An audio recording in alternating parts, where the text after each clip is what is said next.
Bonjour à toi brigadier et bienvenue dans ce nouvel article du blog La Rente des Brigadiers. Aujourd'hui dans cette vidéo, je vais te présenter un outil de transmission fabuleux. Je te parle de la Société Civile Immobilière.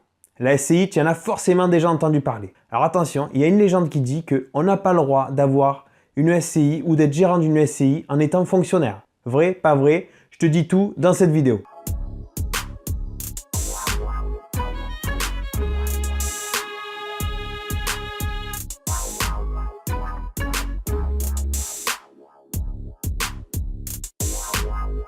On entend souvent dire que les fonctionnaires n'ont pas le droit d'avoir de société, qu'ils doivent se consacrer pleinement à leurs tâches au service de l'État et qu'ils ne peuvent rien faire d'autre. Malheureusement, c'est vrai, brigadier. Un fonctionnaire n'a pas le droit d'avoir une société, sauf sous certaines conditions. Heureusement, le législateur a pensé à nous. Il a mis en place un outil qui va nous permettre de pouvoir profiter de ce superbe outil qu'est la SCI. Mais la SCI, c'est quoi? Une SCI, c'est une société civile immobilière, ou plus communément appelée SCI.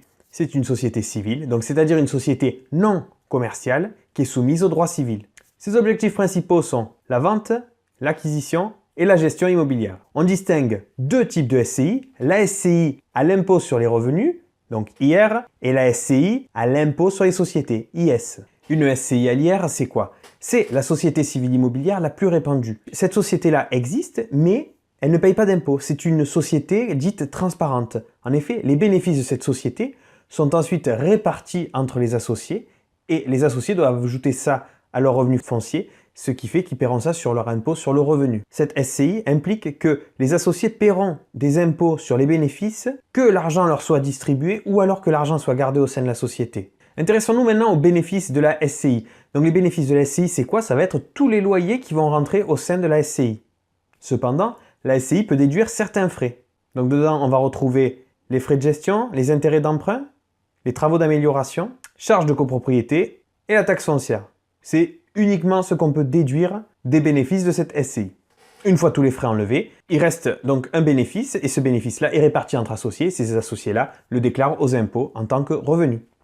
En ce qui concerne les déficits de la SCI à l'IR, ce sont exactement les mêmes que pour la location nue. Donc je t'invite à aller voir l'article qu'on a rédigé sur le blog pour découvrir toutes les particularités des déficits et comment les répartir chaque année. Enfin, en ce qui concerne les plus-values des SCI à l'IR, c'est exactement les mêmes que pour celles des particuliers. Donc maintenant que je t'ai présenté la SCI à l'IR, on va s'attaquer à la présentation de sa grande sœur, la SCI à l'IS, donc impôt sur les sociétés. Comme je t'ai dit tout à l'heure, une SCI à l'IR est transparente. Si tu le souhaites, tu peux changer de régime juridique et passer à l'impôt sur les sociétés. Donc tu basculeras sur une SCI à l'IS. Donc ce qui veut dire que ta société ne sera plus transparente. C'est en fait, toi tu ne paieras plus d'impôt, c'est ta société qui va être assujettie à l'impôt. Fais bien attention, ce choix est irrévocable. Tu ne pourras plus revenir en arrière, tu ne pourras plus rebasculer en SCI à l'IR. Comme je viens de te dire, c'est ta société qui va être imposée. Toi, en tant qu'associé, tu seras imposé sur les dividendes que te versera ta société. Pour faire simple, une SCI à l'IS est imposée deux fois. Ta société va payer l'impôt sur les sociétés et toi, tu paieras des impôts sur le revenu sur les dividendes que tu toucheras. Cela signifie que si tu ne te verses pas de dividendes une année, tu ne paieras pas d'impôt sur le revenu. L'argent qui reste dans la société ne sera pas imposé pour toi, il sera imposé à l'impôt sur les sociétés. Donc c'est-à-dire que l'impôt sur les sociétés, donc c'est jusqu'à 38 120 €, la société est imposée à 15% et tous les bénéfices au-delà de 38 120 € sont imposés à 30%. Cependant, il y a énormément de frais que tu peux déduire, je te dis ça tout à l'heure. La SCI à l'IS, en ce qui concerne les déficits, pourra les déduire sur les années suivantes s'il y a eu des années déficitaires. Qui dit impôt sur les sociétés dit obligatoirement comptabilité. En effet, la SCI à l'IS devra déclarer ses produits et charges dans une comptabilité générale. Je te recommande fortement de passer par un expert comptable. En ce qui concerne la plus-value d'une SCI à l'IS, donc elle est soumise aux plus-values professionnelles. Donc comment est calculée la plus-value d'une SCI à l'IS?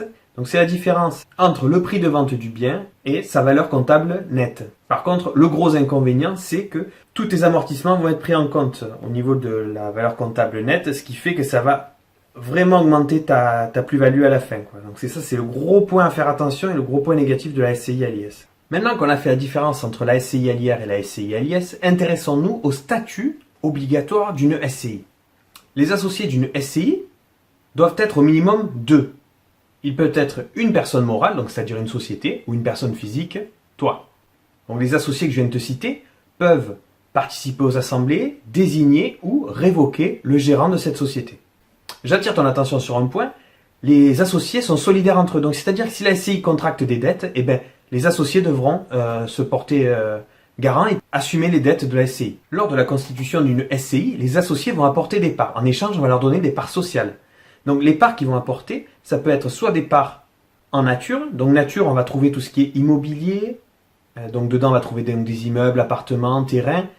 Ou en nature, donc ça peut être du liquide, ça peut être des virements. Les statuts d'une SCI. Donc ils doivent contenir quoi? Ils doivent contenir l'état civil des associés, la durée de vie d'une SCI qui ne peut pas dépasser 99 ans, le nom de la SCI, l'adresse du siège social et enfin l'objet social de la SCI. Donc pour nous là ça va être par exemple gestion immobilière. Après la création des statuts, il faudra que tu les fasses enregistrer auprès de la recette des impôts un mois après leur création. Ensuite, il te faudra faire paraître la création de la SCI dans un journal agréé et enfin faire immatriculer ta société. Attention brigadier, on rentre dans le cœur du sujet. Est-ce que les fonctionnaires ont le droit de détenir une société? Alors premièrement, pour les lecteurs qui sont militaires, gendarmes, vous n'avez pas le droit de détenir une société. C'est l'article L4122-2 du Code de la Défense qui nous l'interdit. Donc laisse-moi te le lire. Il dit... l'article L4122-2 du Code interdit aux militaires d'exercer à titre professionnel une activité lucrative de quelque nature que ce soit. En effet, les militaires doivent consacrer l'intégralité de leur activité professionnelle aux missions qui leur sont confiées. Ça fait rêver ça papa, hein? Mais attention, l'instruction 28000 du 12 juin 2013 vient tout bouleverser. Alors écoute bien brigadier, c'est pour toi, c'est cadeau. Donc si tu vas sur le blog La Rente des Brigadiers, tu découvriras, je t'ai mis l'extrait complet de l'instruction 28000. Moi je vais te lire le paragraphe qui nous intéresse le plus, qui dit que dès lors, par exception à l'interdiction de diriger une société, un militaire de la gendarmerie peut occuper des fonctions de dirigeant de société uniquement lorsque l'objet social de celle-ci consiste à assurer la gestion du patrimoine personnel et familial, et par extension sa transmission au moyen d'une société civile immobilière, par exemple. Si tu as bien compris, brigadier, ce texte pose les bases. Donc ça veut dire que tu n'as pas le droit de diriger une société, mais à partir du moment où la société que tu diriges, c'est dans le contexte d'une gestion patrimoniale familiale, tu as le droit d'être gérant de société. Donc ce qui veut dire que tu peux être gérant d'une SCI à l'IR. Par contre, tu n'as pas le droit d'être gérant d'une SCI à l'IS. Pour nos lecteurs policiers ou fonctionnaires, c'est le même combat. Vous n'avez pas le droit d'être gérant d'une société. J'ai eu beau regarder les textes, il n'y a eu aucun texte général qui prévoit qu'un fonctionnaire puisse être gérant d'une SCI. Donc la seule solution qui vous reste, c'est vous tourner vers la commission de déontologie et demander l'accord d'être gérant d'une SCI. Autre solution, brigadier, si ton épouse n'est pas fonctionnaire, je t'invite à la mettre gérant de la SCI, comme ça, le problème est réglé. Maintenant qu'on a découvert qu'on pouvait être gérant d'une SCI à l'IR uniquement, je vais te montrer quel va être ton futur rôle. Donc qu'est-ce qu'il doit faire le gérant? Donc il doit déjà, il doit gérer la société, convoquer les assemblées, répondre aux questions des associés, établir les procès-verbaux et rendre des comptes annuels. Les associés, quant à eux, doivent veiller à ce que le gérant fasse bien son travail. Sinon, ils peuvent le révoquer. Ensuite, il y a la rémunération du gérant. Un gérant peut être rémunéré ou pas. En ce qui nous concerne, sur une SCI à l'IR, tu n'as pas besoin d'être rémunéré. Tu seras rémunéré par les bénéfices de ta société. Alors, quel avantage on va trouver à ouvrir une SCI? Donc, premièrement, un avantage fiscal pour la transmission de parts sociales. Ensuite, on va avoir un avantage patrimonial. En effet, contrairement à un bien immobilier classique, tu ne peux pas transmettre par tranche, la SCI prend tout son sens puisque tu pourras la diviser en disant je donne 10% de mes parts à tel enfant de façon à ne pas dépasser les 100 000 euros tous les 15 ans. Je t'invite à aller voir l'article que mon frère a fait sur la donation qui explique tout ça. Il y aura également un avantage contre tes créanciers. En effet, la vente de parts est beaucoup plus complexe qu'un bien qui t'appartient en nom propre.